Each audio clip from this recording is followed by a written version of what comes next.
Hi, my name is Gordon Rojo, and welcome to the Inner Child Healing Workshop. The childhood that you had did not just end when you moved out of the house. In fact, it's still affecting you in your day-to-day behaviors, in your attachment styles, your coping mechanisms, and your perspective. It empowers us to be able to understand how our past is connected with our present and inevitably our future. And when we're able to understand that and see how the childhood ties into these experiences, we're able to empower ourselves by finding the roots and effectively healing or changing the whole system completely. That's what this workshop is aimed to do, is to help empower you to see the roots of your behaviors and of your feelings and choose whether you want to heal and support those roots or if you want to completely unplug those programs and replace them with new, healthier programs. In order to do that, there's two main principles that we have to understand. First is that our past affects our present, and the second is that time is not a linear process. Now, the second one is a little bit trippy, so let's start off with the first one, a little bit easier, something that we all understand. Our past affects our present, and what I mean by that is our past affects our behaviors. So the kind of childhood that you had growing up determines, for example, your attachment style, whether you're an anxious attachment style, a secure attachment style, avoidant, what have you. All of that stems from the experiences that we had as a child. Additionally, so do our coping mechanisms. Whenever you feel wounded, you do whatever you learned how to do as a kid, even now as an adult. You revert back to that 7-year-old self, that 10-year-old self, and you act out the same things that he or she would have done. And a really important element to the way that this functions is we create a story in our head based on the experiences that we had as a child, and usually this story does form in our childhood, and then we fill it in with memories.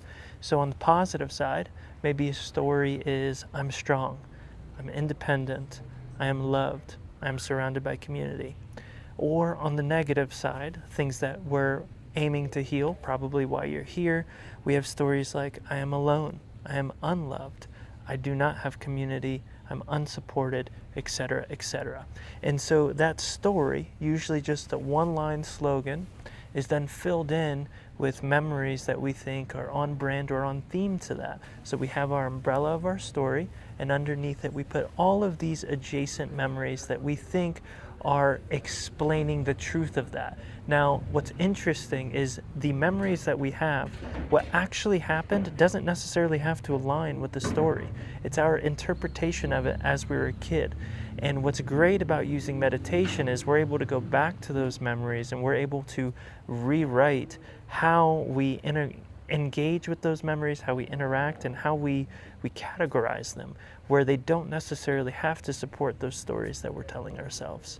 So how do we go back and actually rewrite those stories? Well, it starts off by understanding a kind of trippy point. And if none of this resonates with you, then that's totally fine. Throw it in the garbage and just view this as sort of a psychological experiment that you're doing, a therapeutic meditation. But the core principle behind it is that time is not linear. Time is actually a sphere. And you can go back and affect the past, you can affect your childhood, you can affect the feelings that you had then, and when you do, you are also concurrently affecting the present and eventually the future. It's a little bit of a trippy concept, but let's talk a bit about it to make it a little more concrete. By going into the past and supporting your childhood self, maybe through giving them the love that they were seeking or the advice that they needed to hear, etc., through the following meditations that we'll do, you're actually able to begin rewriting the program.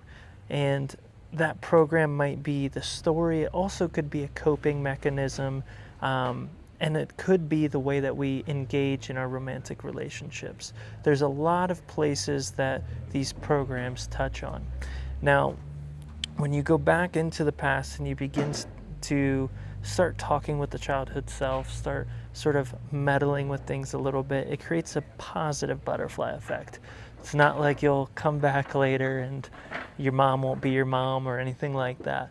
But on the contrary, everything actually gets better. So when you go back and you give that support to, let's say, your 7-year-old self on a problem that they were having, you're also actively changing the perspective that you have currently, and you're changing the trajectory for your life for the future. Something that happens, which sounds crazy to people, during this process is after a few times of doing these childhood meditations, maybe some of them remember a imaginary friend that they had as a kid and realize it was them just from the future.